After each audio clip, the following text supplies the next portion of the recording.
한국은 전 세계에서 가장 평등한 나라로 태어나서 가장 상층과 하층이 같이 공존하는, 우리나라 부동산 가격 변동 자체가 다른 나라보다 더 심하진 않거든요. 그런데 가격 변동 자체가 심한 나라인 게 아니라 가격 변동에 대한 민감도가 심한 나라라는 게 제 생각이에요. 농지개혁 태초에는 좋은 평등이 있었다. 좋은 불평등과 좀 대비되는 말이긴 한데요.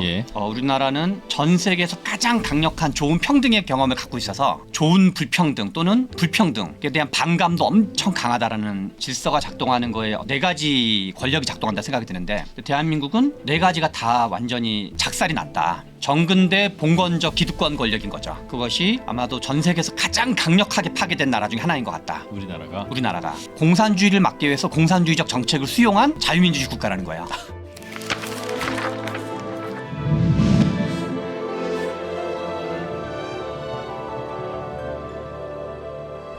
네, 최병천 소장의 불평등 연구, 날로 인기를 더해가고 있는 아주 뜨거운 이슈의 콘텐츠이지요. 네, 오늘도 최병천 소장님과 함께 활활 타오르는 뜨거운 이슈 이야기를 해보겠습니다. 오늘 주제는요, 불평등과 관련한 여러 원인, 요인, 해법 이런 걸 논의하는 과정에서 우리는 혹시 이런 생각 해본 적이 없는가 모르겠습니다. 아시아 국가들 중에 조금 추운 나라, 그러니까 한국, 중국, 일본 이런 나라들은 꽤 열심히 잘 사는 것 같은데, 조금 더운 나라로 내려가면 그분들도 열심히 사시긴 합니다만 왜 경제 성장이 더딜까 하는 의문 혹시 없으셨어요? 오늘 그 주제에 관한 학자들의 여러 분석 중에 꽤 설득력 있는, 즉 토지를 어떻게 분배하느냐에 대한 차이에서 비롯된 것 같다는 아주 흥미로운 이야기를 들어볼까 합니다. 신성장 경제연구소 최병천 소장님을 바로 소개하죠. 어서 오십시오. 예, 안녕하세요. 예. 요즘엔 이 좋은 불평등을 모르면 무슨 토론이 안 된 그 정도인가요? 여기저기서 뜨거운 이슈가 되는 것 같습니다. 예. 개인적으로도 다른 이런저런 토론에도 나가고 하시더군요. 네, 토론에도 나가고 이러저런 독서 모임에서 발표도 하고 있습니다. 그렇군요. 자, 오늘은 이 책의 내용과 연결되는 부분이기도 합니다만, 아시아 국가들의 토지 분배 정책의 차이 이런 걸 좀 배워볼 것 같은데. 네, 그런 측면도 있고요. 네. 책 제목이 좋은 불평등인데, 이제 이 제목 자체가 반감을 많이 이제 욕을 얻어먹고 있는 측면이 있어요. 예. 불평등이 좋아 이런 것부터 포함해서. 네.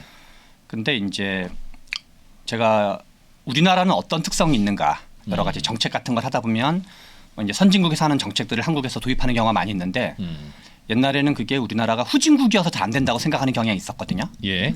근데 여러 가지 정책들이 실은 우리나라가 선진국이 됐는데도 정책이 워킹되지 않는 게 되게 많아요. 그런 걸 보면서 이제 몇 년 전부터 저의 관심사 중에 하나가 한국은 외국과 어떻게 다른가? 우리는 누구인가? 그래서 어떤 세계사적 보편성을 가지면서도 한국의 특수성을 이해하는 게 이제 중요하다는 문제의식이 많은데요. 그 중에 하나가 한국은 전 세계에서 가장 평등한 나라로 태어나서 네. 가장 상층과 하층이 이렇게 같이 공존하는, 예컨대 다른 나라보다 훨씬 더 평등한 나라로 태어났다는 게 이제 저의 문제의식 중 하나인데요. 태어났다는 건 그 나라의 성격 한국의, 자체가? 대한민국의 탄생. 예. 그 말은 1948년 정부 수립이죠. 그렇죠. 48년 또는 이제 그 예. 즈음이 되는 거죠. 예. 그래서 실은 대한민국은 전 세계에서 상대적으로 가장 평등한 나라로 시작을 했고, 네.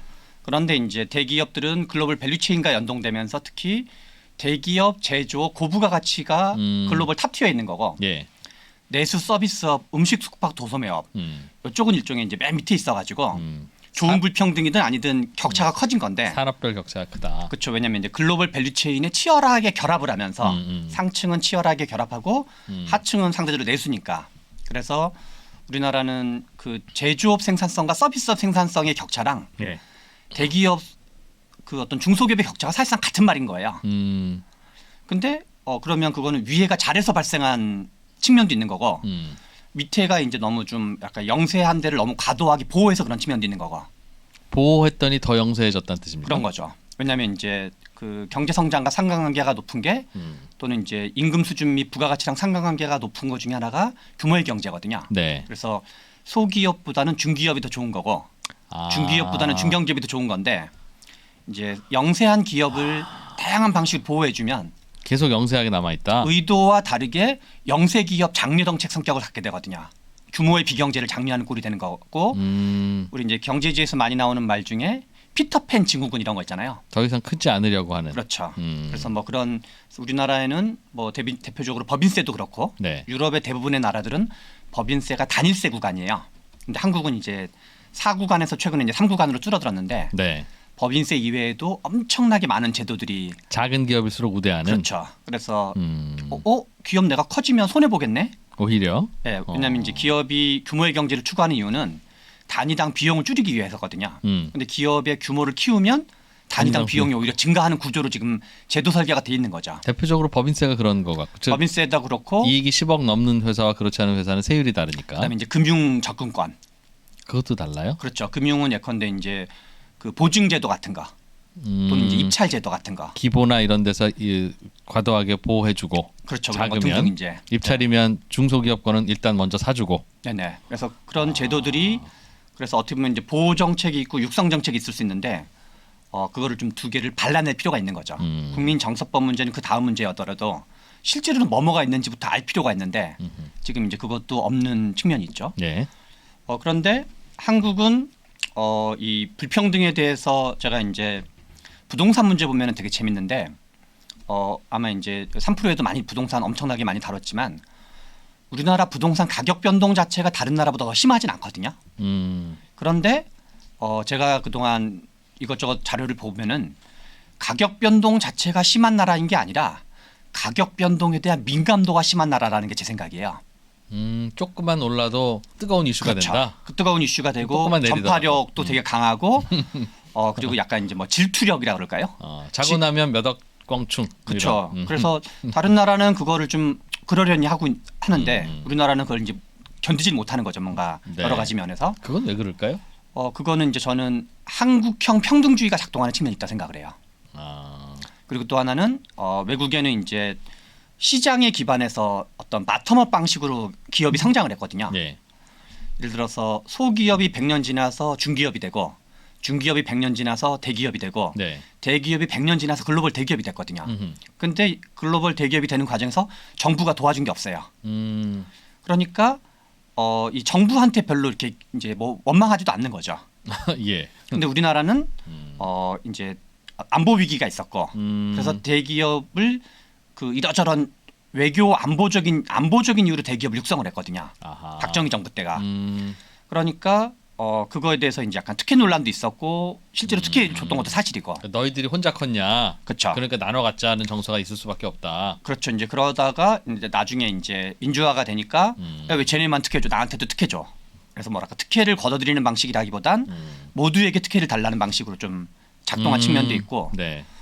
그런 식으로 이제 우리나라는 이제 인구 밀도도 높고 고밀도 초연결 사회이고 그리고 시작할 때도 평등주의가 강했고 그러다 보니까 외국에는 귀족 문화가 실은 남아 있는 거거든요. 네. 우리가 이제 계급 정치라는 말도 뭐 유럽의 이제 어떤 뭐 계급 정당, 계급 정치란 말도 너는 귀족이고 나는 귀족이 아니야를 실은 전제로 작동하는 건데 우리는 야 너는 뭐 대단하다고 나한테 저러는 거야.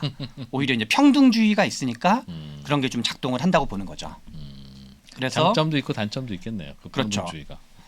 그것이 우리가 지난번 계층사다리 얘기했을 때 뒤섞인 문화, 네. 어떤 섞이는 거에는 긍정적 순기능을 많이 했다고 봐야 되고 우리나라가 한국의 그 이제 건국을 뭘로 볼 거냐 해서 이제 여러 가지 뭐 그 정치적인 의미라기보다는 경제적인 의미에서 건국은 제 생각엔 대한민국은 1950년인 것 같다. 그리고 그거의 원년도는 뭐냐면 농지개혁과 한국전쟁이 있었던 해예요. 1950년이. 예. 그래서 농지개혁 태초에는 좋은 평등이 있었다. 좋은 불평등과 좀 대비되는 말이긴 한데요. 예. 우리나라는 전 세계에서 가장 강력한 좋은 평등의 경험을 갖고 있어서 좋은 불평등 또는 아무튼 불평등에 네. 대한 반감도 엄청 강하다라는 거 이제 보고 있는 거죠. 평등이 좋았던 기억 때문에. 그렇죠. 특히나 그게 전 세계적으로 가장 모범적일 정도로 강렬했었거든요. 1950년에 무슨 일이 있었는데요? 1950년에 농지개혁이 있었는데요. 예. 농지개혁 이전에 좀 이제 그 얘기를 좀 드려보고 싶은데요. 제가 생각하기에는 우리나라가 이제 10년도에 그 강제로 이제 한일합방을 당한 건데 전근대 권력이 4번에 걸쳐서 해체된 거라고 생각을 해요. 예. 그게 이제 저는 이게 대한민국의 어떤 특성, 고유한 특성을 보는데 되게 중요한 거라 생각이 드는데 하나의 이제 국가 권력이 또는 이제 어떤 그 기존의 질서가 작동하는 거에 어떤 4가지 권력이 작동한다 생각이 드는데 하나는 정치 권력, 또 하나는 이데올로기 권력, 또 하나는 경제적인 권력, 4번째로는 사회문화적 권력. 근데 대한민국은 4가지가 다 완전히 그 작살이 났다. 권력이 그렇죠. 그러니까 이제 정근대 봉건적 기득권 권력인 거죠. 예. 그것이 아마도 전 세계에서 가장 강력하게 파괴된 나라 중에 하나인 것 같다. 우리나라가 1950년은 우리나라에서 제일 잘 사는 사람과 못 사는 사람의 차이가 별로 없었다는 거네요. 그렇죠. 힘이 있건 없건 간에. 그렇죠. 이제 농지개혁이 강제로 농지개혁을 해버렸기 때문에 이제 농지개혁과 한국전쟁이 시도 한국전쟁도 엄청나게 평등주의에 영향을 미치게 되거든요. 다 부서졌으니까. 다 부서진 것도 있고 정근대 봉건제 사회에서는 신분제 사회였잖아요. 예. 그 이제 백정도 있고 노비도 있고 양민도 있고 양반도 있고 그래서 네. 한 마을에 모여 살면은 이 사람이 양반 집안 자식인지 백정 자식인지 그 노비 자식인지 다 알게 되거든요. 그렇죠. 근데 한국 전쟁이 벌어져 가지고 3년 동안 전쟁이 벌어지면서 뿔뿔이 흩어졌군요. 인구가 섞여 버린 거죠. 피난민도 들어오고. 그렇죠. 그래 가지고 과거를 모르는 상황. 그렇죠. 그래서 야. 익명의 사회가 된 거죠. 어. 익명제 사회가 돼 가지고 예컨대 우리가 부산 국제시장에 이제 피난 가서 몰려 있으면 네. 그게 흥남부대에서 왔는지 알 수 없죠. 그 사람이 또는 이제 그런 거는 사투리 보고 어느 정도 수정할 수 있지만 이 사람이 양반 출신이었는지 노비 출신이었는지 그런 걸 알기가 어려운 거죠. 게다가 중요하지 않겠죠. 먹고 살기 바쁘니까. 그렇죠. 그런 것도 있고 그래가지고 원래는 제사 문화라는 건 양반만 하는 거잖아요. 네. 그런데 우리는 이제 거의 특히 이제 우리 부모님 세대, 딱 이제 저희 부모님 세대가 제사 지내는 거 엄청 중시 여겼거든요. 이유가 있겠네요. 그렇죠. 근데 양반의 비율은 한 20% 30% 정도로 보통 이제 그 학자들이 보고 있는데 그럼 인구의 한 20-30%만 원래 제사를 지내야 되거든요. 예. 근데 왜 모든 사람이 다 제사를 지냈을까 생각을 하면 뭐랄까 일종의 약간 신분 세탁이라 그럴까요? 그러니까 양반 아니었던 분들은 양반인 척하느라고 그렇죠. 제사 지내는 거고. 그렇죠. 원래 양반이었던 분들은 제사 안 지내면 오해받을까봐 제사 지내는 거고. 근데 그게 이제 그렇게 해도 들키지 않는 거죠. 그렇죠. 인구가 여러 번 뒤섞인 적이 있었기 때문에. 네. 정치 권력 해체된 거는 이제 식민지가 되는 과정에서 이제 해체가 됐던 거고 그리고 정당성도 많이 잃게 됐죠. 그리고 이제 이데올로기 권력은 유교 이데올로기가 핵심이었는데 성리학 또는 주작. 이거는 이제 특히 3.1운동. 네. 1919년 3.1운동을 계기로 어떤 민주공화정 이데올로기가 완전히 좀 뿌리내리게 되고. 우리나라에. 그렇죠. 그래서 이제 왜냐하면 워낙 그 어떤 민족적인 그 운동이었기 때문에 인구의 상당 부분이 참여했던. 그다음에 이제 요게 그 어떤 식민지 되는 과정에서 벌어지고 그 1차 세계대전 과정에서 벌어진 일이라면 세 번째가 경제 권력 해체되는 게 1950년 농지 개혁이었고 네. 그다음에 또 하나가 사회 문화적인 신분제 권력. 방금 말씀드렸던 여러 가지 이제 신분제적인 게 1950년에 한국 전쟁을 통해서 이게 인구가 뒤섞여 버리면서 해체됐다. 사실상. 해체된 거죠. 그래서 예를 들어서 일본 같은 경우만 해도 메이지 유신 때 여러 가지 형식적인 신분제는 타파했지만 네. 여전히 그게 이제 남아 있다는 거거든요. 어떤 비주류 옛날에 그 어떤 천민 취급을 당하던 사람들은 예. 여전히 그런 게 남아 있는 건데 한국은 이렇게 4가지 권력이 다 해체되면서 한편으로는 상실감이 와가지고 예. 원래 이제 그 나라 화폐의 인물 있잖아요. 화폐 인물은 그 사회 공동체가 가장 중시 여기는 사람들을 많이 하거든요. 그렇죠. 독립의 영웅이라든가 건국의 주역이라든가 이런 사람들을 화폐로 많이 하는데 대한민국 화폐의 특징 중에 하나가 뭐냐면 전부 다 조선 사람이라는 거예요. 그러네요. 네. 이 씨가 맞네요. 그렇죠. 아니 그 만장일치에 만장일치. 네. 그러니까 조선 시대 사람들이 이제 예. 성은 약간씩 이제 신씨도 있고 이렇게 약간 다르더라도 그거는 왜 그러냐면 어떤 상실감. 그러니까 우리께 없어졌다는 상실감을 회복하려고 그거를 기원을 조선에서 찾고 있는 건데. 옛날이 그리워. 그렇죠. 근데 실은 어떤 신분제적 봉건제적 신분제 질서가 있던 조선이라는 사회랑 우리가 지금 살고 있는 대한민국이라는 사회는 정말 거의 막 그 지구와 화성만큼이나 어쩌면 먼 사회일 수 있거든요. 그렇죠. 예. 여기는 엄청나게 이제 정말 인구의 상당 부분이 노비로 작동했던 사회였고 예. 여기는 이제 오히려 거꾸로 강력한 평등주의가 작동했던 사회였기 때문에 한편으로는 어떤 이제 심리적인 어떤 그 허망함, 이제 어떤 그 허무함 이런 걸 달래려고 이제 있었던 건데 이런 거에 어떤 반작용이라고 생각이 드는 거죠. 그러니까 대한민국의 특징을 볼 때 한국은 평등주의가 강하고 평등주의가 강했던 거는 사실상 그 어떤 단절과 연속이 같이 되고 있는 단절됐으면서도 연속됐지만 네. 신생 독립국의 성격이 되게 강했다.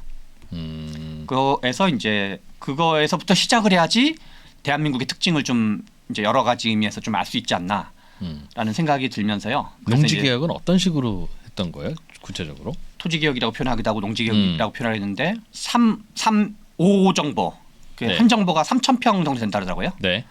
그래서 5 정보 이상은 갖지 못하러 그러니까 일정한 정도의 어떤 그 자산 또는 자본량이라 그럴까요? 네. 그 농지를 하나 이제 자산으로 본다고 제한을 치면 한다. 그거를 딱 좀 상한을 정하는 거죠. 너는 이거 이상을 갖지 못해. 그럼 전국의 토지를 네. 일단 누구 건지 관계없이 일단 다 갖고 와. 그런 다음에 다시 나눠준 겁니까? 지주거를 한 거죠. 그러니까 전국에 원래 토지 주인이 있었을 그러니까 텐데. 지주가 있고 네. 자장농이 있고 네. 이제 지주가 있고 자장농이 있고 나머지는 소장농이 있고 자장농이 지주겠죠. 아니죠. 자장농 중에는 소농들이 있는 거죠. 아, 내 땅에서 내가 짓는 그쵸. 그냥- 1가구 1주택. 그렇죠. 일종의 일가구 일주택 같은 게 있는 거죠. 지주는 다주택. 그렇죠. 그렇게 볼 수 있는 거죠. 예. 지주는 임대를 해주는 거죠. 그 내가 농사도 안 지으면서 땅만 빌려주는. 그렇죠. 경제 성장과 불평등 문제가 연결되는 이슈예요. 농지 개혁이. 이게 이제 빌 게이츠가 쓴 책이 아니라 빌 게이츠가 추천했다라는 걸 이제 표지로 해가지고 근데 예. 좋은 책은 빨리 절판되는 경향이 있는데 이 책도 매우 좋은 책인데 절판되어 있습니까? 절판되어 있습니다. 그래서 그 중고로 사시든가 아니면 이제 뭐 국회 도서관 같은 데서 빌리거나 그래야 되는데 이 책의 질문은 뭐냐면 아시아에서 1950년대에 비교적 괜찮았던 나라들 아주 못 사는 나라도 좀 제외하고 미얀마라든가 뭐 스리랑카 내지는 뭐 북한 이런 나라를 아예 제외하고 나름 괜찮게 살던 나라들 사이에서는 1950년대부터 지금까지를 봤을 때 왜 갈라진 거냐. 어느 나라는 왜 잘 살고 어느 나라는 왜 아시아에서 동북아시아 나라들은 왜 성공하고 동남아시아 괜찮던 나라들은 왜 성공하지 못했는가. 그래서 이제 특히 일본, 한국, 대만, 중국을 좀 중시 여겨요. 네. 물론 이제 홍콩, 싱가포르도 있지만 거기는 좀 도시국가 성격이 있으니까 좀 논외로 하고 예. 동남아에서는 크게 이제 괜찮았던 나라가 인도네시아, 말레이시아, 필리핀, 태국을 보는데 이 책은 3가지로 정리를 해요. 하나가 농지개혁, 그다음에 농지개혁과 연동되고 독립적이기도 한 제조업 중심 수출. 그다음에 3번째가 이제 그 산업을 지원해주는 금융체계. 이거의 반대말은 약간 고리대 금융이라든가 상업금융의 반대말인 거죠. 예.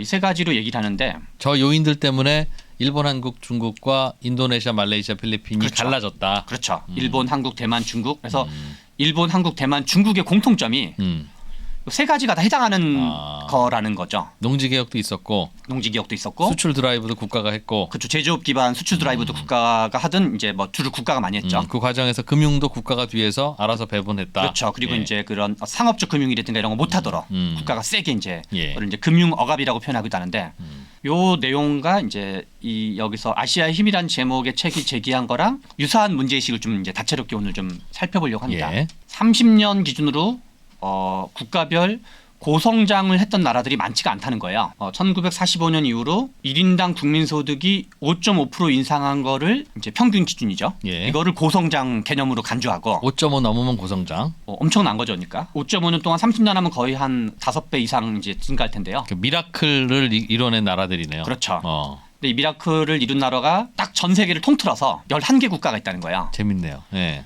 그래서 11개 국가에서 제가 여기서 보라색으로 진하게 네모 표시한 나라와 안 한 나라가 있는데 네. 이게 두 나라로 딱 갈려요. 두 종류로. 음. 보라색으로 진하게 한 네모 표시한 나라는 다 동아시아 발전 국가예요. 네. 그래서 일본, 한국, 대만, 중국, 홍콩, 싱가포르 음흠. 이 6개 국가고요. 네. 그다음에 안 한 5개 나라는 자원 부국이에요. 이 나라의 공통점이 그래서 여기 네. 보시면 국부 대비 자연자원 비율도 나와 있어요. 왜냐하면 이게 자원 부국이라는 건 입증하려고. 아하. 여기는 뭐 30% 가까이 되고 50% 가까이 되고 여기로 가면은 뭐 거의 없다시피 한 거죠, 상대적으로. 그냥 갑자기 못 살다가 갑자기 석유가 터져 나오는 바람에 계속 잘 살게 되는 뭐 그런 게 그런 포함되는 거죠. 나라들이죠. 재밌는 거는 이 중에서 남미 국가는 한 개도 없어요. 남미도 자원 꽤나 있을 수 있는데 왜 그랬을까요? 자원이 있었지만 뭔가 이제 자원이 있어도 활용 꾸준히 못하는. 꾸준히 성장하는 것도 별개의 문제인 거죠. 네. 근데 이제 이거를 약간 같이 연동되는 건데요. 음. 앞에서 이제 고속 성장에 성공한 동아시아 국가, 일본, 한국, 대만, 중국인데 이 나라의 공통점은 이제 역시 농지 개혁에 성공하고 이제 고속 성장에 성공한 요 네 나라로 이 두 덩어리로 이제 구분할 수 있다. 예. 앞에 얘기랑 좀 같은 얘기죠. 토지 분배도와 경제 성장률의 관계예요. 예. 이거는 이제 1960년부터 2000년까지 40년 평균 경제 성장률인데요. 이렇게 여러 쪽으로 갈수록 토지 분배가 토지가 평등한 평등한. 역방향이니까요. 위로 갈수록 경제 성장이 빠른, 그쵸, 뛰어난. 이제, 예. 그래서 경제 성장률이 높았던. 근데 네 나라가 계속 몰려다녀요. 대만, 한국, 중국, 일본이 몰려다니는 거죠. 예. 물론 중국의 농지 개혁은 이제 뒤에 좀 이따 얘기할 텐데 그 두 차례가 좀 성격이 달랐다고 봐야 돼요. 그리고 이거는 이제 앞에 거는 토지 분배도와 경제 성장의 상관관계였다라면 예. 이거는 앞에가 이제 자산이었다고 보면 토지 및 자산, 이건 이제 소득 분배율이에요. 네. 소득 분배율과 소득 증가율. 여기서는 하위 20% 대비 상위 20%. 뭐 1인당 GDP가 이제 이거는 이제 약간 배율이죠, 배율. 하위 20% 대비 상위 20% 배율인데 여기서는 이쪽에 몰려 있을수록 평등한 거죠. 그렇죠. 왼쪽으로 갈수록 평등하고. 네, 그러니까 이쪽에 있을수록 소득 분배율이 평등하고 높을수록 소득 증가율이 높은. 네. 이쪽 국가들은 소득 분배율이 높고 다시 말해서 상대적으로 평등하면서 예. 평등하면서 소득 증가율이 높았던 나라가 한국, 대만, 홍콩, 싱가포르. 여기는 이제 주로 이제 개도국을 중심으로 해가지고 네. 중국과 이제 일본은 빠져 있죠 여기는. 근데 이제 네. 넓게 보면은 중국과 일본도 대체로 이제 좀 비슷하다고 봐야 되는데요. 그런데요, 소장님. 네. 저기 보니까 소득 분배율은 한국, 대만, 싱가포르 수준으로 매우 높은데, 즉 네. 왼쪽에 몰려 있는데 나라 경제는 뭐 형편없는 나라들, 파키스탄, 스리랑카, 말라위, 네팔 이런 나라들도 많네요. 이런 나라들 말하는 거죠. 예. 그러니까 평등하고 소득이 낮은. 그러니까 평등 여부가 네. 소득과 상관관계가 저 그래프로 보면 별로 없는데요. 소득에 관한 한 아까 그 그렇죠. 토지를 보면 토지는 이건 이제 말 그대로 분포도를 보여주는 거니까요. 예, 그러니까요. 네. 여기가 일종의 좋은 평등에 해당하는 거겠고 소득으로 치면 예. 소득과 어떤 평등도의 관계를 치면 여기가 예. 이제 좋은 평등 그룹이 되는 거고 여기가 상대적으로 약간 이제 나쁜 나쁜 평등 평등. 그룹이 예. 되겠고 예. 여기는 좋은 좋은지는 잘 모르겠지만 좋은 불평등. 뭐 그런 거 이제 상대적으로 해당하겠네요. 상대적으로. 어쨌든 예. 예, 여기가 이제 남미는 이쪽에 좀 많이 몰려 있는 것 같은데요. 그래서 그 일본, 중국, 뭐 북한, 한국, 대만 이런 나라 이제 짧게 좀 농지 개혁을 한번 좀 이제 간단하게 좀 정리해 봤어요. 네, 일본은 농지 개혁을 어떻게 했느냐 일단. 네네. 이제 이후에 이 공통점이랑도 좀 연결돼 있는데 중요한 거는 공산주의였어요. 공산주의를 방어하기 위해서 이제 일본 정부도 적극적이었고, 그러니까 여기서 일본 정부라는 건 2차 세계대전 패전 이후, 뭐 일본 사람들은 패전이라는 표현 안 쓰긴 하지만 네. 메가더가 점령군을 들어갔을 때 전체 농가의 약 75% 정도가 소작농 또는 부분 소작농이었는데 미군의 울프 라데진스키 요 분이 실은 이제 한국의 농지 개혁에 큰 역할을 하시는 분이에요. 울프 라데진스키랑 로버트 피어레이라는 사람이 미국에서는 두 가지 파벌이 있었대요. 농지 개혁에 대해서 하나는 사유지산을 함부로 건드리면 안 된다. 이거는 약간 공산주의적 정책이고 그리고 지금 효과가 검증되지 않았다. 네. 이런 쪽이 하나가 있고 또 한쪽으로는 약간 좀 이제 상대적으로 진보적인 입장. 민주화를 하고 공산주의 혁명 같은 걸 막으려면 농지 개혁을 해야 된다. 그게 당시에는 좀 팽팽하게 이제 있었다는 거예요. 네. 그래서 어떤 농지 개혁을 주도했던 어떤 실무자 그룹, 네. 울프 라데진스키와 로버트 피어레이 같은 사람은 일본의 비군사화랑 민주화를 위해서는 반드시 이제 이게 필요하다. 농지 개혁이 필요하고 그래서 메가더가 점령 상태에서도 일본 정부의 압박을 넣는 거죠. 토지 나눠줘라. 농지 개혁하는 게 좋겠다. 그래서 공산주의 해라는 거네. 공산주의한테 먹히기 전에 너희가 스스로 공산주의를 해라. 이제 그게 되게 중요한 얘기인데요. 예. 제가 이제 요 전체를 하면서 아까 말한 일본, 한국, 대만, 중국 또는 네. 이제 일본, 한국, 일본, 대만, 한국 이 세 나라의 특징이 뭐냐면 네. 공산주의를 막기 위해서 공산주의적 정책을 수용한 자유민주주의 국가라는 거예요.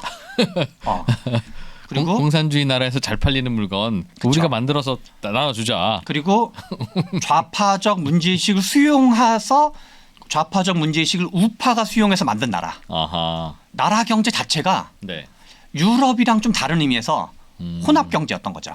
그렇죠. 이 짬뽕되어 있는. 예. 그래서 혁명을 막기 위해서 혁명 세력들의 주장을 수용한 이런 특징을 이제 우리가 좀 볼 필요가 있다라는 생각도 들었는데요. 네. 그래서 1차 농지 개혁은 45년 12월 달에 이제 부분적으로 하고요. 네. 그다음에 이제 2차 농지 개혁은 좀 더 세게 이제 나머지 다 포함해서 소작지의 거의 한 80% 가까이가 어떤 자작농화 되었다 그러고 울프 라데진스키의 입장은 광범위한 자작농 창설을 계기로 일본 농촌은 공산주의 침투를 허용하지 않게 되었다. 실은 한국도 농지개혁이 있어서 이제 원래 김일성과 박헌영이 내려왔을 때 네. 농지개혁이 안 돼 있으면 자기네가 이제 실은 북한에서 농지개혁했더니 인기가 엄청 좋았었거든요. 이제 북한은 토지개혁이라고 표현하고 우리나라는 이제 그 대한민국은 농지개혁이라고 표현하는데 비농지를 포함하는 게 토지개혁이고 도시도 뭐 등등 그죠? 예. 땅이란 땅은 다 죄다 하는 거가 토지개혁인 거고 그 중에 이제 농지만 하는 건 농지를 중심으로 하는 게 농지개혁인 거죠. 네. 왜냐하면 이제 혁명을 막는 게 주요 관심사지 국유화하거나 계획경제라는 게 주요 관심사는 아니기 때문에 예. 그래서 토지개혁 그러면 상대적으로 이제 좀 공산주의권에서 쓰는 용어일 확률이 높고 농지개혁 그러면 이제 한국, 대만, 일본에서 예. 쓰일 확률이 좀 높다고 봐야 되겠죠. 북한도 토지 개혁을 했어요? 그렇죠. 북한의 토지개혁이 남쪽의 토지개혁을 압박한 측면이 엄청 강했다고 봐야 되는 거죠. 똑같이 한 겁니까? 즉 이건 다 나라 땅이야. 이것도 토지 개혁이고 다 일단 나눠 받아서 다 일일이 공정하게 나누는 것도 토지 개혁일 텐데 네. 공정하게 나눠준 거예요? 북한의 토지개혁은 두 번 벌어지는데요. 예. 그 다음 페이지기도 한데 북한 먼저 잠깐 말씀을 드리면 예. 46년도에 이제 소련의 엄호를 받으면서 북한이 점령을 하잖아요. 네. 46년도에 이제 토지개혁을 한번 해요. 그래서 토지를 나눠줘요. 네. 그래서 인기가 촥촥촥촥 올라가는 거죠. 음. 한 맺힌 서름을 어떤 해결하는 일이었을 거잖아요. 집 다 뺏어서 다 한 채씩 나눠준 거잖아요. 그런 거죠. 좋은 땅 나쁜 땅 어떻게 구별했는지 몰라도. 네. 예. 그래서 5헥타르 정도만 이제 5헥타르 미만을 제외해선 다 걷어가지고 싹 이제 나눠준 거죠. 강제로. 예. 그래서 이거는 이때는 인기가 좋은 네. 이제 그러니까 물론 이제 방식은 무상몰수 무상분배여가지고 약간 사회주의적 방식이었지만 네. 54년에 한 번 더 해요. 네. 그래서 그거를 농민에게 나눠준 다음에 한국 전쟁이 다 끝난 다음에 다 걷어들여요. 그래서 국가가 그냥 꿀꺽해요. 아, 전부 다 국가 소유로. 그렇죠. 그래서 이게 집산화라는 게 결국은 국유화를 의미하는 거거든요. 예. 그래서 중국의 농지개혁은 실은 3번에 걸친다고 봐야 돼요. 중국 공산당이 이제 국민당과 내전을 했잖아요. 예. 중국 공산당의 핵심 정책이 농지개혁이었던 거예요. 예. 그러니까 농민들이 엄청 좋아하는 거죠. 그리고 이걸 엄청 폭력적인 방법을 했죠. 네. 이제 중국 공산당의 지지 기반이 농민들은 이제 엄청 좋아하는 거죠. 뭐 47년도에 뭐 요거 이제 토지법 대강을 발표했을 때 어떤 이제 그 서문에 해당하는 건데요. 당시에 농촌 인구의 10% 정도가 해당하는 지주들이 한 7, 80%를 가지고 있었다 그래요. 그래서 실은 요런 이제 어떤 지주 소작 관계를 타파하는 말의 연장으로 등장한 말이 경자유전이라는 표현인 거죠. 우리가 이제 헌법에 경자유전이 담겨 있는데 우리나라 네. 헌법에는 그래서 지금 이게 우리나라 농업개혁이랑도 좀 뭔가 연결되는 이슈긴 한데 경자유전이라는 말 자체가 농지개혁의 철학을 헌법에 담아놓은 이게 이제 경자유전의 단어라고 볼 수 있는 거죠. 예. 그래서 중국 역시도 시진핑이 북한화된다는 표현이 있잖아요. 네. 근데 실은 이때도 북한이 한번 중국을 선도한 적이 있어요. 중국이 54년도에 집산화를 하니까 마오쩌둥이 북한이 하니까. 북한이 하니까 56년도에 예. 2년 이후에 우리도 집산해야 되겠다 해가지고 이제 농촌인민공사를 만들어서 대약진 운동이 때 이제 하게 되는 거죠. 네. 중국 역시도 47년도 농지개혁을 국공내전할 때 농지개혁은 엄청 인기가 좋았어요. 예. 근데 56년 국유화를 하면서부터는 농민들이 이제 근로의욕이나 인센티브가 확 떨어진 거죠. 그래서 요 이후로 마오쩌둥이 죽은 다음에 덩샤오핑이 집권하면서 78년도에 이걸 다시 바꿔요. 가족농들에게 점진적으로 나눠줘요. 그래서 덩샤오핑의 개혁개방의 핵심이 다시. 그쵸. 국유화한 농지를 다시 가족농 체제로 여러 가지 이제 그 뭐 책임농가제라든가 여러 가지 예. 우여곡절이 있긴 했었지만 한 10여 년 또는 20여 년에 걸쳐서 중국의 농지개혁은 어떻게 보면은 3번 있었던 거죠. 국공내전에서의 농지개혁 이건 이제 인기 짱이었던 거고 56년도에 농업집산화 그러니까 중국이 국유화. 북한 따라해서 잘 되는 경우가 별로 없는 것 같아요. 그래서 이때도 뭔가 이제 북한을 따라해가지고 한 거고 그래서 이제 그거가 부작용이 생기고 생산성도 엄청 하락 및 정체가 돼가지고 네. 농업 생산성이 그래서 이제 한국의 농지개혁인데요. 네. 아까 전에 이프로님이 말씀하신 것처럼 공산주의를 막기 위해서 공산주의 세력의 핵심 정책을 수용한 거죠. 예. 1차 농지개혁은 미군정이 주도했어요. 미군정이 주도할 수 크게 두 가지를 했는데요. 하나는 소작료를 3분의 1 이상을 내면 안 된다. 약간 소작료 제한을 한 거죠. 그래서 이것만으로도 되게 이제 세율 상한제 같은 거네요. 그렇죠. 일종의 삥뜯기 상한제 같은 걸 한 거죠. 네. 아무리 니네 지주들은 함부로 하면 안 돼. 지주들이 대부분은 또 이제 약간 친일 경향이 없지 않아 있었기 예. 때문에 예. 우리나라 국민들이 보기에는 정당성이 많이 상실해가지고 미군정이 이제 약간 좀 자유롭게 좀 할 수 있었던 측면이 있었죠. 네. 두 번째는 일본인들이 소유하고 있는 농지가 꽤 많았는데 그걸 싹 걷어들여서 비교적 저렴한 비용으로 쫙 나눠준 거죠. 팔았어요? 아니면 나눠주려면 기준이 없었어요? 유상 분배를 해주는데 좀 유상 저렴하게 분배? 해주는 거죠. 네. 유상 분배를 해주는데 음. 왜냐하면 이제 유상 분배를 해야지 이후에도 또 제도 문제가 발생하기 때문에 그렇겠죠. 예. 그리고 2차 농지 개혁이 약간 이제 개요를 좀 요약한 건데요. 여러 가지 논란이 있었는데 아까 말씀하신 거에서 중요한 게 북한의 토지 개혁이에요. 예.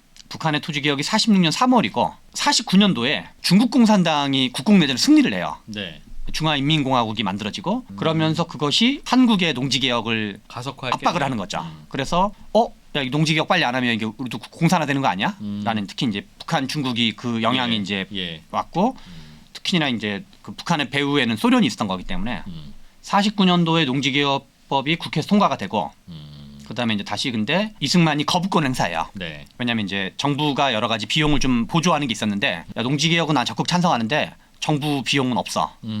그래서 정부가 비용 부담은 안 하고 다시 국회에서 논의가 되는데 농해수위에서 우리 지금 그 국회로 치면 상임위가 그 20여 개 가까이가 있거든요. 네. 산업자원위원회가 있고 농림해양수산위원회가 있는데 그래서 보통 줄여서 농해수위 또는 산자위 이렇게 표현하는데 당시에 농지 개혁은 산업위원회에서 했다. 농해수위가 있었는데 아니죠. 당시 핵심 산업이 농업인 거죠. 주력 산업이 농업이었으니까 제조업 있기 전이었기 때문에 산자부는 당연히 농업을 챙기는 거지. 그렇죠. 뭐 그때는 이제 자원 문제도 별로 이제 그렇겠네요. 중요하지 않았기 때문에 그래서 우여곡절을 거쳐가지고 1950년 3월 10일 농지개혁법이 통과가 돼요. 근데 여기에 지금 북한의 농지개혁과 중국의 농지개혁과 별개로 1950년 5월 30날 제가 여기서는 이제 쓰지 않았는데 중요한 정치 이벤트가 있었어요. 총선이 있었어요. 2대 총선이 2대 총선. 그 48년에 정부 수립하고 난 48년에 일종의 그거는 헌법 수립을 위한 총선이었던 거고 그 말 그대로 재헌의회를 구성한 거죠. 재헌의회를 구성한 거고 재헌의회가 해가지고 헌법을 만들고 어떤 여러 가지 이제 나라 만들기에 기초를 대강을 짜고 2년 지난 50년 5월 30일 날 다시 이제 총선을 치른 거죠. 그때부터는 진짜 국회의원을 뽑자. 그렇죠. 그래서 농지개혁 통과되는 거에는 5월 30날이라는 문제의식이 있었던 거예요. 그때까지 하고 나야 된다는? 그렇죠. 그래서 하나는 국회의원들 입장에서 그때까지 마무리 지어야 되는 것도 있고 이승만 입장에서도 이걸 빨리 통과시켜야지 다음 총선 때 내 친구들이 당선 많이 된다. 그렇기도 하고 이제 그 다음 할 얘기기도 한데 이승만의 경쟁 집단이 누구였을까 생각을 하면 이승만의 경쟁 관계였던 정치 세력은 어디였을까? 하나는 한민당이 있었어요. 한민당은 지주들의 어떤 정당이었었고 또 하나가 남로당이 있었어요. 박헌영 계열을 비롯한 여기는 그러니까 이렇게 우리가 농지 지주 소작 관계를 치면 지주가 있고 소작이 있는데 지주들의 정당이 한민당이고 소작의 정당이 남로당인 거야. 그러니까 이승만 입장에서는 농지 개혁을 하면 양세력을 동시에 날려버리는 거야. 그렇겠네요. 그래서 여기는 물질적 기초가 사라지는 거고 뭔가 이렇게 돈이 많아야지 뭔가 후원을 하든 정치력을 발휘할 텐데 일종의 그 자산들을 5정도 이상은 다 이제 못하도록 해버리는 거니까. 그리고 빈농 입장에서도 빈농이나 소농 입장에서도 아니 내가 남로당을 지지했던 이유가 농지개혁하라고 지지했던 건데 이승만이 이제 그걸 주도해서 농지개혁을 하게 되면 그 뭐랄까 이제 굳이 뭐 남로당한테 그 뭐랄까 이렇게 아쉬워할 이유가 별로 없어지거든요. 각 정치 세력들도 그 계산이 있었던 거고 이승만도 그 계산이 있었던 거죠. 그래서 이승만 역시도 농지개혁에 매우 적극적이었다. 그래서 이걸 좀 정리를 해보면 농지개혁을 가능하게 만들었던 5가지 힘을 하면은 하나는 공산주의. 동북아시아 말고 동남아시아는 동북아시아가 실은 공산주의 접경지대가 강했고 그게 이제 결국 일본, 한국, 대만. 어떻게 보면은 이제 좀 약간 과장해서 표현하면 또는 역설적으로 표현하면 마오쩌둥과 김일성의 덕택에. 덕택이네요. 이제 약간 역설적인 의미에서 해서 그리고 이제 또 어떻게 보면 소련, 중국, 북한이라는 그 어떤 공산주의 약간 삼형제 이런 이제 그가 있었기 때문에 일본도 농지개혁이 됐던 거고 한국도 농지개혁이 된 거고 이제 제가 대만은 이제 생략했는데 대만의 농지개혁은 중국 공산당은 농지개혁을 했고 장제스도 그걸 하고 싶었어요. 국민당도. 근데 국민당이 지지 기반이 지주였어요. 그러니까 농지개혁이 안 되는 거죠. 그 저항이 워낙 세가지고. 그래서 국공 내전에서 패배한 다음에 장제스가 대만으로 간 다음에 제일 먼저 한 게 농지개혁이야. 그래서 한편으로는 자기가 대만 지주랑은 자기랑 관계 없으니까 자기 지지 기반이 아니었기 때문에 그렇기도 하고 또 하나는 이제 이게 농지개혁 안 하면 먹힌다. 농지개혁 안 하면 먹힌다 해가지고 이제 공산주의한테 뭔가 이렇게 뺏기긴다. 그래서 한국, 중국, 대만 이 나라의 공통점이 이제 공산주의의 위협. 그래서 소련 점령하에 북한의 농지개혁과 이제 중국 공산당의 농지개혁 이 네. 두 가지가 이제 큰 압력으로 작동을 했고, 그다음에 또 일본, 한국, 대만의 공통점 중에 하나는 그때 말로 미국이 자기장 안에 있던 거였어요. 네. 미국이 어떤 관리 또는 영향력 하에 있던 거였는데 미국 내부에서는 이 견해가 좀 두 가지가 상이했었지만 약간 농지개혁의 소극파와 적극파가 있었지만 이제 이 주변 환경이 공산주의가 막 계속 부상을 하면서 그것도 이제 미국도 역시 이제 적극적으로 그걸 한 거죠. 일본에서는 매우 세게 했고, 네. 그다음에 이제 한국에서는 약간 그 논란이 있었지만 결국은 하게 된 거였죠. 대만에서도 같은 거였고. 그다음에 이제 세 번째가 이승만인데요. 어떤 견해에 따라서 이승만은 농지개혁이 매우 소극적이었던 견해가 있어요. 근데 그거는 제가 보기엔 좀 이제 제대로 된 해석이라 보기 어렵다. 이승만이 농지개혁 적극적인 걸 볼 수 있는 가장 강력한 증거 중에 하나는 혹시 우리나라의 초대 농림부 장관이 누군지 아세요? 이승만이 아니니까 조봉암이에요? 맞습니다. 와, 우리나라의 초대 농림부 장관은 대척점에 있는 분이었던 것 같은데. 그렇죠. 그러니까 이승만 이제 우리 조봉암 선생님은 이제 원래도 그 뭐랄까 옛날에 이제 사회주의 운동 네. 하셨던 분이고 등등 그런데, 그러니까 이승만이 사회주의자를 농림부 장관으로 앉힌 거죠. 그게 실은 이제 이승만의 의지를 보여주는 가장 강력한 징표를 볼 수 있는 거고. 그래서 한국의 농지 개혁은 조봉암이 주도한 것이기도 하지만, 예. 물론 조봉암 그 농림부 장관은 도중에 이제 실각당하는데 이러저러 이제 지주들의 저항에 의해서 조봉암 장관이 만들었던 초안이 나중에는 이제 좀 유용하게 활용은 돼요. 예. 근데 이제 또 하나는 48년도면 정부 수립 이전이죠. 예. 정부 수립 이전에 이승만이 정치고문 올리버에게 보낸 편지가 있어요. 정부를 갖게 되면 우리는 이 나라를 엄청나게 자유화시킬 것입니다. 한국의 파시스트, 반동 세력, 그리고 극우파 운운하던, 그러니까 자기한테 네. 자기한테 파시스트, 반동, 극우파 운운하던 사람들은 그것을 보고 대경 실색할 것입니다. 농지개혁법이 가장 먼저 제정될 것이고 다른 많은 자유주의적 조치들도 차례대로 단행될 것입니다. 그래서 실은 이제 이승만 역시도 이미 48년도부터 이제 이런 문제의식을 가지고 있었다. 네. 뭐 이제 뭐 그 전부터 이제 가지고 있었겠죠. 그리고 또 하나는 이제 국회에 있던 약간 진보 성향의 국회 소장파들, 예. 조봉암을 비롯한 여러 가지 이제. 그다음에 다섯 번째로 중요한 거는 기득권 세력의 철저한 파괴예요. 일본, 한국, 대만의 공통점인데 일본은 전범 취급을 당한 거고, 한국은 그 약간 친일파도 네. 이제 약간 친일로 몰렸던 거고. 그다음에 또 이제 그 이전에 이미 이제 많이 어떤 식민지 되는 과정에서 기득권이 많이 잃기도 했고, 예. 대만 역시도 이제 장제스가 강제적으로 한 거죠. 본토에서 넘어온 사람이기 때문에 예. 아무 관계가 없는 거고. 예. 예컨대 미국이 필리핀에서도 농지개혁을 하려고 한 적이 있었대요. 음. 근데 이제 필리핀에서 농지개혁이 안 된 거는 저항이 너무 세가지고, 그러니까 기득권이 멀쩡하면 네. 기득권이 이제 그리고 기존의 질서가 파괴가 덜 된 곳일수록 이리저리 힘이 남아 있을 테니. 힘이 남아 있으니까 농지개혁을 반대하는 거죠. 그러니까 봉건적 질서가 남아 있을수록 이제 그게 더 어려웠던 거죠.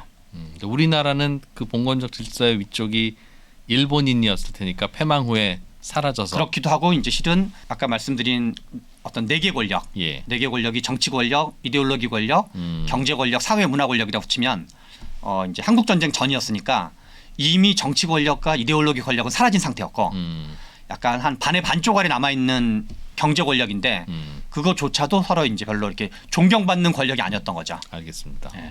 그래서 농지개혁 이후에 이제 소작지의 자작지 전환, 네. 소작농의 자작농 전환이기도 한 건데요.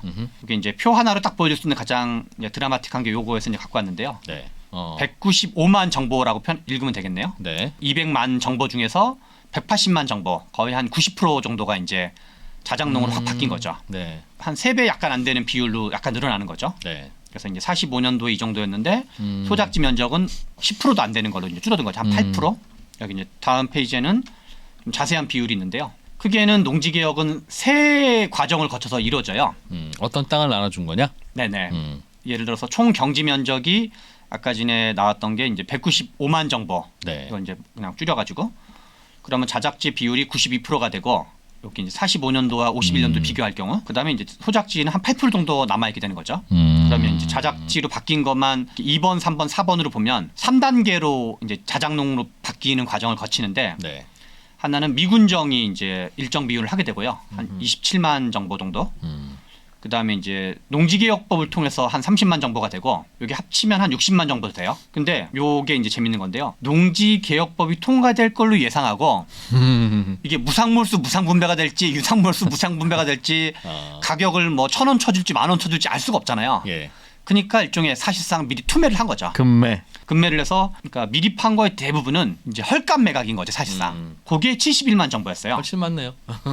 훨씬 많죠. 네. 이게 합쳐서 60만인데 이게 70만이니까 그래서 결과적으로 정부 주도로 한 45%를 농지개혁을 하게 된 꼴인 거고 민간이 이제 약간 그 헐값 투매. 알아서 나눴다. 왜냐면 공포 아니면 이제 가격 폭락에 대한 공포 네. 또는 이제 뭐 그 가격 폭락 또는 아니면 이제 그 어떤 재산권을 이제 행사하지 못할 거에 대한 어떤 두려움. 네.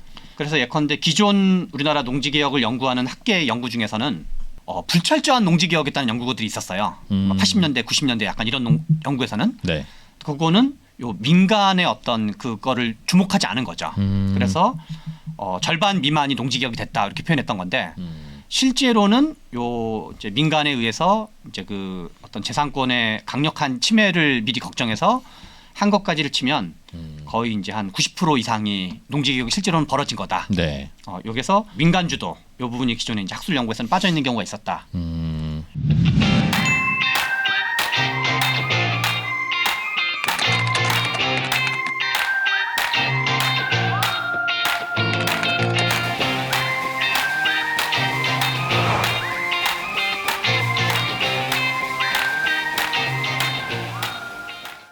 그런데 소장님, 네. 저게 뭐 그 당시에는 이루어졌을 수도 있을 것 같기는 한데 저게 그럼 지금도 우리나라는 많이 자산 불평등이 있지 않습니까? 네. 지금으로 치면 당신들 갖고 있는 집 다 가져와. 네. 삼성전자 주식이고 뭐 다 가져와. 코인도 내놔. 다 몰수해서 네. 자 주민등록번호 1번부터 이제 나눠드립니다. 네. 이거 하는 건데 네. 그게 그럼 저항이 없었냐 하는 것도 궁금하고 네. 뭐 그걸 그때 시대 분위기로 그렇게 넘겼다고 하면 네. 그 이후에는 야 이제도 어떻게 될지 어떻게 알고 내가 여기다 투자를 해? 라고 해서 네. 불안하니까 언제 또 그다음부터는 아무도 열심히 돈 벌어서 땅을 안 살 거 아니겠어요. 네. 땅을 사봐야 또 뺏길지 모르니까. 네. 그럼 땅도 안 사고 자산도 안 모을 거면 왜 열심히 일해요? 결국 이게 함부로 못하는 일이라는 게 한 번은 할 수 있으나 네. 한 번 하고 나면 그 다음부터는 경제 활동이 잘 안 일어나지 않겠냐 하는 뭐 그런 걱정 때문에 아마 다른 나라에서는 안 했거나 못했을 텐데 그 결과는 좋았습니까? 앞에서도 얘기했지만 경제 성장률과 농지개혁 또는 마침 제조업이 발달한 나라도 실은 농지개혁과 연결이 되게 높거든요. 특히 주목해야 될 거는 예. 이제 다른 나라에서는 저항이 세거나 그리고 이제 결국 기득권 세력이 강했던 거고 네. 그리고 미국이 그 정도로 세게 안 했던 거죠. 미국이 다른 나라에서 예. 세게 안 하고 또 미국의 정책이 바뀌어요. 미국의 정책이 50년대 말 60년대 초반이 되면서 우리 메카시즘 할 때 그 메카시 상원의원 있잖아요. 네. 메카시즘이 미국에서 주도권을 잡게 되면서 아까 말했던 그 라데진스키 씨였나요? 그 네. 미국의 농지개혁을 일본의 농지개혁을 주도했던 주도한 사람. 울프 라데진스키. 이 사람을 약간 그 빨갱이 비슷한 걸로 몰아요. 미국의 정책, 미국 자체가 좀 정책이 바뀌게 되고 그러면서 동남아시아에서는 미국의 영향력 하에 있는 나라에서도 소극적이었던 거죠. 잘못했던 게. 네, 근데 농지개혁이 성공을 해가지고 실은 이제 북한식 사회주의랑 중국식 사회주의가 만들어지고 네. 한국의 80년대 뭐 저도 이제 그 사회주의나 뭐 마르크스 이런 책을 많이 봤던 사람이지만 한국에도 사회주의 영향이 되게 강했었거든요. 네. 한국의 80년대에도. 근데 아까 이제 자산 뭐 비트코인이라든가 부동산 이거 다 말씀하셨는데 예. 농지개혁 시절의 산업구조와 지금 자본주의 시절의 산업구조를 좀 볼 필요가 있는 것 같아요. 네. 농지개혁 시절에는 우리가 생산성 또는 생산이라는 게 땅밖에 없는 거거든요.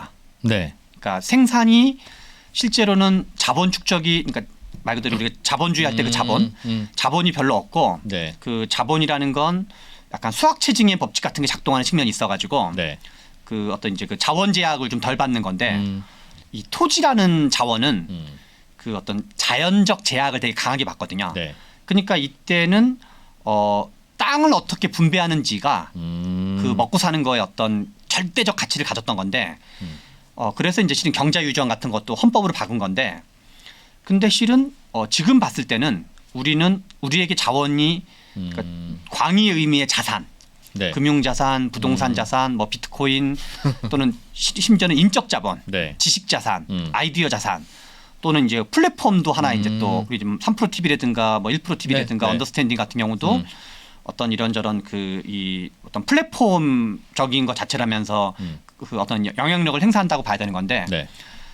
그러니까 농지 한 개인 사회에서 뭐랄까 되게 다채로워졌다 그럴까요? 자산의 형태가 다양해졌죠. 자산 형태가 실은 이제 우리가 그러니까 좁은 의미의 자산은 실은 이제 부동산 자산, 금융 자산이지만 넓은 의미의 인적 자산 및 아이디어, 뭐 지식 자산권 이런 것까지 친다 그러면 네. 훨씬 더 다채로워졌고 그 이제 북한식 사회주의나 그 중국식 사회주의는 농지 개혁 시절의 성공 그리고 그런 농업 경제적 특성을 마치 그 영구적으로 고정 불변하는 것처럼.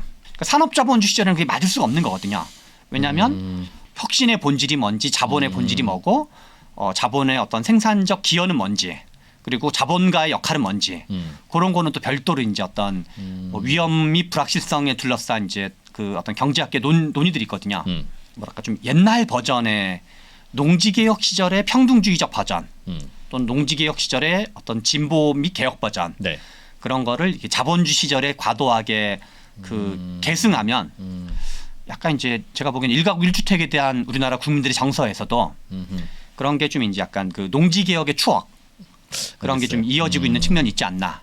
제가 좀 더 알고 싶은 건 우리나라가 이제 98년 외환위기 때 네. IMF가 각종 여러 가지 압박 내지는 조건 내지는 요구를 했지 않습니까? 구제금융 조건을 썼죠. 야, 이런 거 해야 경제가 다시 살아나는 거야. 네. 우린 받아들였고 결과적으로는 경제가 살아났는데 네. 그 결과를 놓고 IMF가 요구한 구제금융의 다양한 조건을 우리가 받아들였기 때문에 경제가 살아났다 이렇게 네. 설명할 수도 있고 네. 야, 그 진짜 말도 안 되는 그런 거였는데 IMF의 요구에도 불구하고 네. 그런 어려움이 있었음에도 불구하고 실제로는 말도 안 되는 그런 요구 때문에 더 힘들었는데도 불구하고 결과적으로 우리가 열심히 해서 네. 이 살아났어라고 설명할 수도 있는 거 아니겠습니까? 네네. 그러니 이 농지개혁도 네. 야, 농지개혁을 해서 이렇게 잘 살게 된 거야 네. 라고도 하는 주장도 충분히 가능하고 네. 아니야 농지개혁은 그게 사실은 굉장히 포퓰리즘적인 거고 이것도 안 좋은 건데 그런 거 했음에도 불구하고 어찌어찌 열심히 하다 보니까 잘 살게 됐어 또 설명 가능한 이론이니 농지개혁의 효과가 정확히 어떻게 있었던 건지를 좀 알아보면 좋겠다. 네. 거기에 대한 연구가 있습니까? 하는 거죠. 농지개혁에 대한 연구는 이제 어느 정도는 좀 있다고 받을 거고요. 네. 그래서 농지개혁을 주목하는 이유가 왜 고속 성장을 한 나라들은 자원 부국이거나 네. 농지개혁을 한 나라였을까? 그러니까 그건 우연은 아닌 것 같다. 그렇죠. 아. 그래서 이제 그 문제가 매우 깊은 이제 관계를 갖고 있는 거죠. 그리고 그거는 실은 인센티브 문제랑 깊은 관련이 있다고 봐야 되죠. 되게 중요하죠. 네, 인센티브 문제와 초기 자본 문제, 그다음에 이제 교육 투자 문제, 네. 인적 자본 투자 문제 그런 것들을 이제 깊은 알겠습니다. 연결을 갖고 있는 거죠. 그러면 일단은 오늘은 여기까지 하고 네. 다음 시간에 이어서 이 농지개혁이 구체적으로 어떻게 나눠졌는지 네, 하고 그게 이후의 산업에 어떤 영향을 미쳤는지 그 얘기는 조금 더 네네. 자세하게 좀 해보죠. 네 좋습니다. 이게 진짜 효과가 있다면 한 번 더 해보려고요. 네네. 알겠습니다. 신성장 경제연구소 최병천 소장과 함께했습니다. 고맙습니다. 예, 감사합니다.